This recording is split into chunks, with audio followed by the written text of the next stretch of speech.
bebê está chegando num ambiente que ele não conhece, ele está saindo de um lugar super quentinho, super carinhoso. O neném, quando ele sai do ventre da mãe, quando ele nasce de fato, ele tem um choque térmico, então ele fica roxinho. Ele foi pro colo da mãe, ele pegou, deu aquela respirada assim, sentiu o cheiro da mãe, a presença da mãe e já acalmou, assim, fechou o olhinho. Então também é uma forma de você recebê-lo com atenção e com carinho. É uma transformação tão incrível, ele percebe que a mãe dele chegou, o calor, que quando ele vai pro colo da mãe, ele já volta a ter cor de novo, assim, normal. A emoção é a mesma de todos eles? A mesma coisa.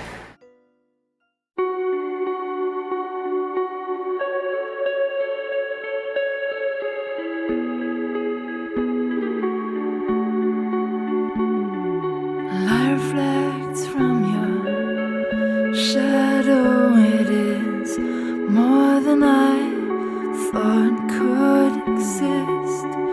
You move through the room like breathing was easy. If someone believed me. O motivo justamente do ambiente ser um pouco escurinho é no sentido de trazer tranquilidade, né? Uma segurança maior para a paciente. Então isso facilita o relaxamento dela, tá? Então é um ambiente até mesmo para receber o bebê e associado todo esse ambiente aconchegante, você tem um ambiente mais silencioso. Então isso caracteriza também um lado da humanização, tá? É trazer o bem-estar, a tranquilidade para a mãe e para o bebê. O parto é muito pessoal, é muito individual e tem que ser tratado assim, como único, sabe?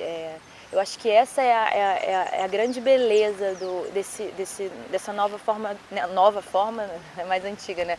Mas dessa forma de nascer, você sair dessa coisa sistematizada, marcada, burocrática, igual, para ir para uma coisa extremamente individual, extremamente pessoal.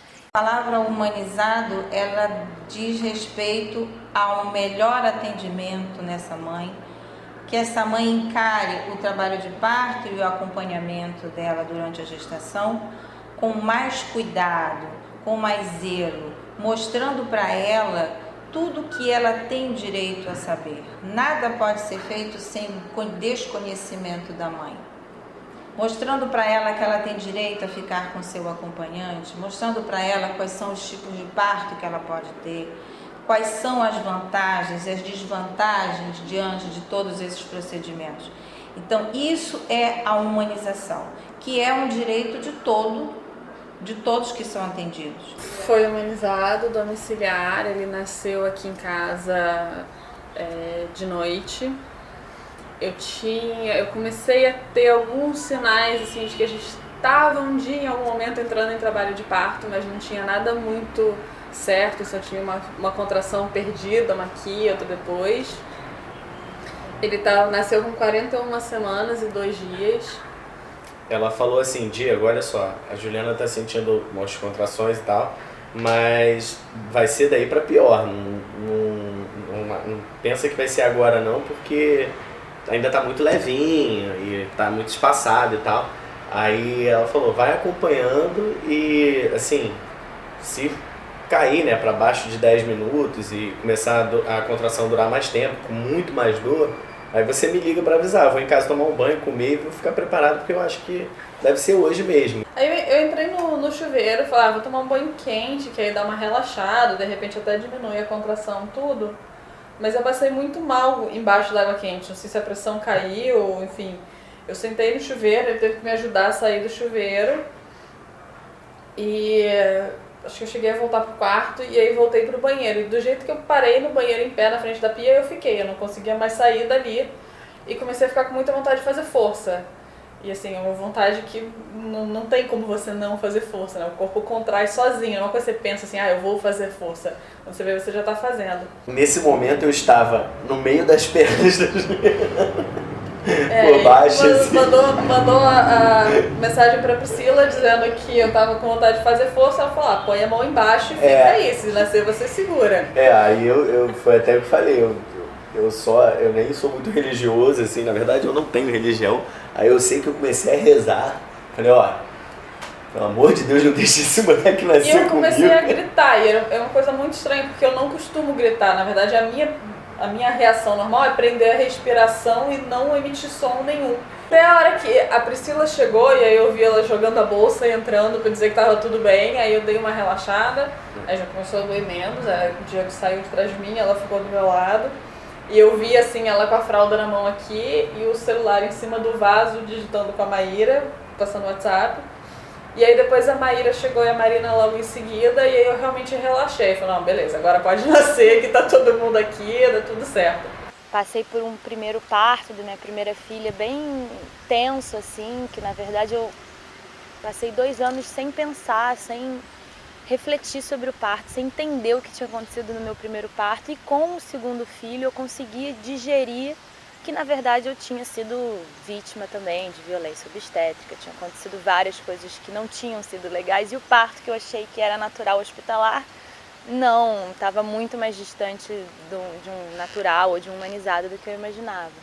A violência obstétrica já começou, né, no consultório, quando eu fui fazer minha última consulta, né, pré, já tinha completado 40 semanas, e aí ela fez exame de toque. E eu lembrei também, quando ela fez o exame do toque, que ela falou assim, mas você tá sentindo alguma coisa? Eu falei, não, às vezes eu sinto uma dorzinha, assim, um incômodo, nem é dor, era incômodo. Mas tá tudo bem. Ela falou, não, mas porque seu útero já tá trabalhando. Aí eu assim, como assim, né, meu útero já tá trabalhando? Eu falei, eu acho que ele tá preguiçoso. O bebê está preguiçoso. Como, né? O bebê está preguiçoso. Aí eu vou te dar uma ajudinha. Aí ela foi, fez o exame de toque e descolou a membrana, né? Tirou o tampão. Ela até me mostrou gelatinozinha e tal. Até então, pra mim, não sabia o que ela estava fazendo, né? Pra mim era um procedimento normal. A necessidade de comer e de levantar, que me foi negada. Teve a manobra final, né, que enfim, nossa, essa foi horrível, essa eu apaguei da minha cabeça. E o excesso de toques, de intervenção, de interferir no meu processo, que você estava num fluxo, e aí sempre uma coisa, uma voz, não sempre encorajadora, o que é uma pena. Aí chegando lá no hospital, depois de ter ficado no meu quarto, ela chegou e aí já começou a aplicação do soro com a ocitocina, sem eu concordar com aquilo, sem ser avisada que aquele procedimento estava sendo feito. E aí me levaram lá pro quarto de parto. Fizeram ficar na posição normal. E aí, sem poder beber água, sem poder andar, ficar ali o tempo inteiro praticamente do parto, que é desconfortável, muito desconfortável. E aí, ela fez assinar um contrato, né, naquele meio todo, fez assinar um contrato dizendo que se acontecesse alguma coisa eu não ia poder processá-la. Isso já é uma violência, você no meio do trabalho do parto, se preparando para um momento e você tem que assinar um documento, assinar um contrato. E aí teve um instante que ela fez um sinal para a enfermeira e a enfermeira aumentou a dosagem da ocitocina. E aí eu comecei a sentir muita dor, ao ponto de eu ficar tremendo muito e ficar em posição fetal. E foi o momento que eu entrei em sofrimento. Um simples toque que você tenha que fazer, você tem que dizer a ela. Então, a violência parte do princípio do que você chega, atende e não fala nada o que vai ser feito com ela. Isso é uma violência. Você tem que falar, eu vou tocar você, eu vou fazer essa medicação, eu vou fazer isso porque eu preciso, o neném está necessitando daquilo, eu vou indicar uma cesariana por isso. Então, todos os momentos em que você não passa essa informação, isso é uma violência para a mãe. Quando chegou aos 7 dias de dilatação, eu pedi para fazer força, sendo que eu não queria fazer força, eu não estava sentindo o momento de fazer força. e toda hora vinha fazer toque, cada momento vinha fazer toque, é desconfortável, dói, machuca. E aí eu fiz força, aí tem uma hora que ela chamou um enfermeiro, alto, moreno, né, forte, pra subir na minha barriga, fazendo uma manobra. E aí ele subiu, dói, é uma manobra que dói muito, né, você sente esmagando os seus órgãos. E aí eu gritava, obviamente, e aí veio a obstetra fazendo pra eu calar a boca, né, fazendo eu sentindo dor, uma pessoa subindo na minha barriga, ou seja, todo o clima do parto já tinha acabado, né. Eu não tive que ficar deitada nem sentada, mas assim, principalmente se a gente pensar em posição ginecológica, eu não sei como alguém consegue parir nessa posição, porque em pé foi a única posição que eu consegui ficar confortável. Se alguém tivesse me dito para não gritar, se tivesse em algum lugar alguém tivesse dito para eu não gritar, eu tinha morrido, porque eu gritava sem nem saber o que estava acontecendo. Quando eu via, o grito já tinha saído. Eu já não estava mais ali, eu estava cansada e tudo mais, até uma hora que ela foi ouvir o coração do bebê. E ela falou, olha, teve um momento que eu perdi o batimento cardíaco do seu bebê. Você pensa, meu bebê tá morrendo, né? Porque você fez força, o bebê não saiu. O cara subiu em você, o bebê não saiu, você pensa, tá morrendo. Então ela falou que por conta do cordão e por conta das contrações, a placenta puxava ele de volta, assim, as coisas absurdas. Só que no momento, como qualquer mãe, você quer salvar seu bebê, então você pensa, corta logo, tira ele. Você não quer saber se é com você, né, se tá te cortando, se você vai morrer. Você quer que salve a criança, dane-se o resto. E aí ela falou, olha, ele não entrou em sofrimento, não, mas pode ser que ele venha entrar em sofrimento. Aí você deixa cortar. Aí você vai pra sala de parto. E aí eu acabei fazendo cesárea com 8 dias de dilatação. E aí tem a questão do bebê, porque tiraram meu filho não pôde ficar comigo no meu colo, não pôde ir comigo direto pro parto. Diante desse trabalho de oferecer um trabalho mais gerenciado para a parte normal, você consegue com isso uma diminuição dos procedimentos cirúrgicos, que é o que a gente quer hoje no Brasil, diminuir o índice da taxa de cesariana. Existe uma taxa muito grande, tá? E isso é considerado dentro do nosso padrão da humanização como uma violência obstétrica.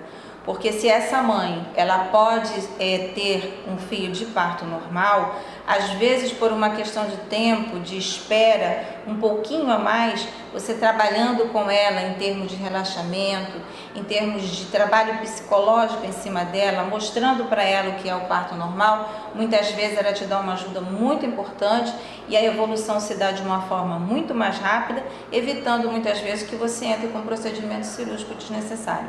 Então aí vem a relação trabalho humanizado, diminuição do índice de cesariana. Infelizmente, o Brasil é um país assim que a taxa de parto cesárea ainda é muito alta em relação aos outros países, entendeu? Países com menos estrutura até econômica, ele faz mais parto normal do que parto cesáreo. A gente está caminhando, isso aí é cultural do nosso país. Na cesariana, todo mundo sai ganhando mais, né, em termos materiais e financeiros. Desde a gase ao soro, tudo a indústria médica e farmacêutica já está ganhando, assim, sabe? E sem contar que é mais fácil, né, assim, agenda certinho, mais organizar, né, vou sair desse parto, vou para esse, não vou cancelar o meu consultório de tarde, porque, sabe, assim... Na verdade, é um problema até social, né? Porque muitos obstetras, eles têm vários lugares, muitas vezes, que estar durante a semana. Então, o parto humanizado, ele tem que ter um atendimento exclusivo para aquela paciente. E muitas vezes o obstetra não tem esse tempo hábil para fazê-lo. Ele tem consultório, ele trabalha em um hospital, ele tem a família, ele tem o lazer. Eu acho que vem um pouco da base, a base de formação de cada um. Eu acho que existe também uma certa sensibilidade de cada um. Eu acho que o médico, ele não pode ver o paciente como um único paciente, ele tem que ver como um todo, ele tem que saber que aquele paciente ele tem seus problemas, ele tem seus traumas, ele tem a sua insegurança. Então a violência, quando a gente fala, não é só de trauma a nível de pele, de corpo, o trauma psicológico. Eu não confio mais no obstetra, não confio mais no profissional, que eu senti meu parto roubado, eu me senti traída. Me dói até hoje pensar nisso. A consequência, a gente nunca vai ter condição de saber.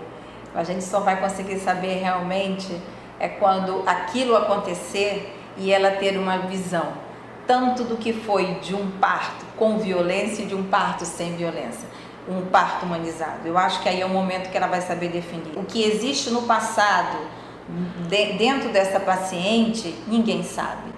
Ninguém consegue chegar no submundo dela, né? Então a gente nunca vai conseguir trazer isso. O mais importante é saber que você dando esse atendimento para ela, que ela precisa, ou que todo paciente precisa, não é só a mulher, todo paciente precisa, com certeza, o que ela vai trazer de benefício é só positividade. Porque quem não gosta de ser bem tratado? Quem não gosta de ser reconhecido? Quem não gosta de ser abraçado? Mas a partir do momento que a gente resgatar o nascimento como essa coisa espiritual, maravilhosa, divina e única e singular, sabe? Esse modelo obstétrico fica obsoleto. Eu tenho medo, não do parto, dor de parto, nada disso. Eu tenho medo do profissional que vai me acompanhar, tanto que eu consegui uma doula, porque é uma pessoa que vai me ajudar na parte emocional. A doula, ela significa, no latim, doula é a mulher que serve. Então a mulher é uma profissional que ela está ali para dar suporte físico, emocional, físico no sentido de alívio não farmacológico da dor, apoio emocional, e ajuda a mulher durante toda, não só durante o trabalho de parto, mas durante a gestação, a trilhar esse caminho, né, em busca de um parto respeitoso, de um parto natural. A doula, ela não está apta a exercer nenhuma função técnica. Ela não ausculta o batimento cardíaco, ela não toca, nada disso que é feito pelo profissional de saúde. Eu nunca tinha tido filho, então você não sabe o que é normal e o que não é. Então só de ter alguém que diga assim, não, isso aí é normal, pode ficar tranquila que é isso mesmo, te ajuda a se entregar de uma forma que deixa tudo muito mais tranquilo. Então me veio uma vontade louca de parir em casa, de, sabe, uma sensação física, emocional e espiritual de que eu tinha essa força, que eu tinha esse poder, de que eu só precisava de mínimos instrumentos para estar ali me auxiliando e tal. E como ele estava sentado, né, aí fiz todo umas questões, assim, acupuntura, várias coisas naturais.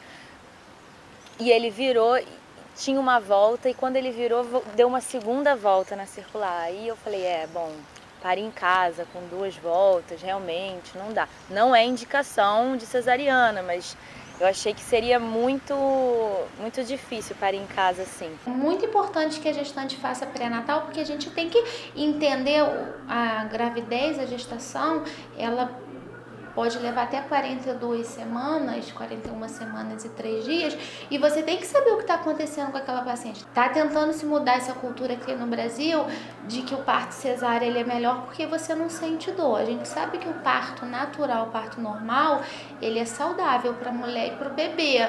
Mas a gente também tem que respeitar se essa paciente tem condições de fazer um parto normal. E é no pré-natal que a gente vai saber. A paciente que não faz pré-natal, ela acaba sendo uma caixinha de surpresa pra gente, né? Na hora do parto que você vai saber se ela tem alguma alteração, se ela fez uma diabetes gestacional, se a pressão dela estava alta, o VDRL dela deu positivo.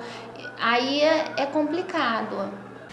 E aí, só que essa vontade era tão grande em mim, desde o primeiro filho, eu acho que eu li tanto, me preparei tanto, assim, e menos material de ficar, uma questão de disponibilidade, de vontade. E na hora, eu acho que talvez por ser o segundo filho, dilatar mais rápido, não sei, eu fui segurando as informações e aí a enfermeira, a equipe é assim, a enfermeira vem na sua casa quando você já está com trabalho de parto, vê como tá e aí vocês vão para a maternidade.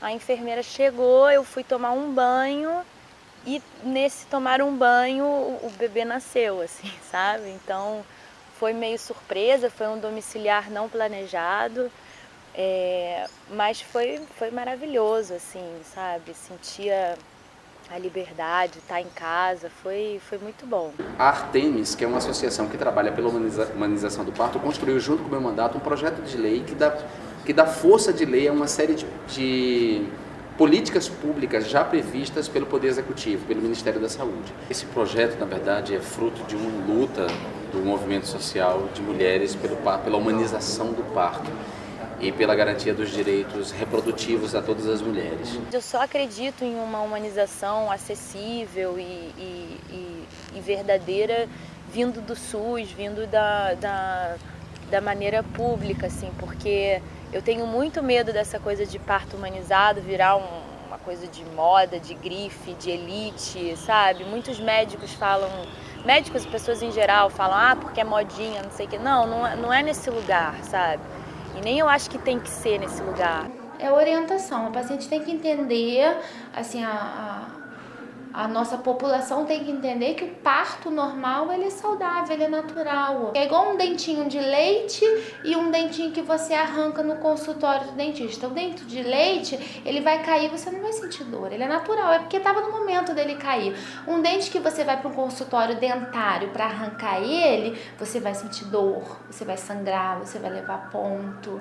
Só para deixar claro, o projeto de lei não obriga as mulheres a terem parto normal, o projeto de lei quer assegurar às mulheres o conhecimento que permita a elas fazerem a escolha, né? Elas escolhem baseada em conhecimento, em informação, se querem ter o parto normal ou se querem fazer cirurgia cesariana. E quando ela optar pelo parto normal, que ela esteja protegida, tenha os seus direitos e a sua dignidade protegida da violência obstétrica, né?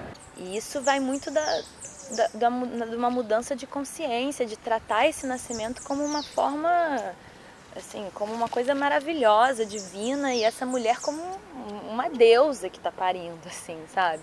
A mulher que consegue se sentir nesse lugar tem um parto lindo, sabe, forte. Vai ter que alimentar a cabeça das mulheres atuais, das filhas dessas mulheres, das netas, pra gente ir encaminhando e reverter esse quadro, né? Que é a realidade do nosso país ainda.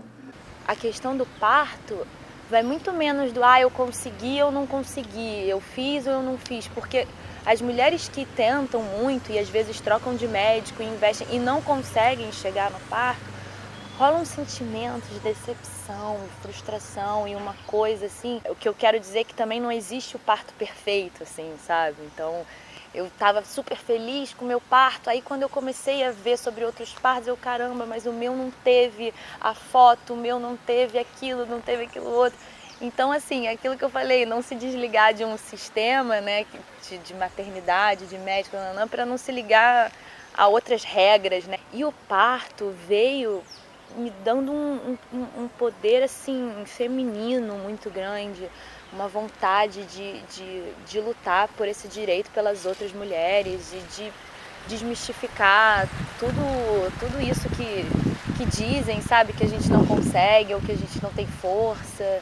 Eu acho que o movimento é muito mais interno, muito mais feminino, muito mais transformador, profundo do que conseguir ou não o parto, sabe? Assim, eu acho que essa é a verdadeira revolução, assim, e é pessoal. Minha cor, minha flor, minha cara.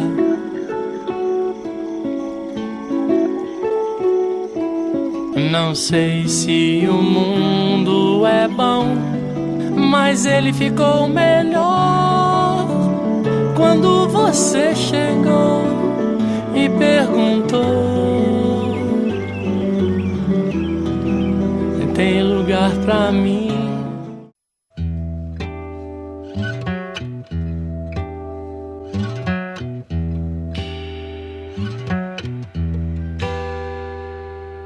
Whisper all your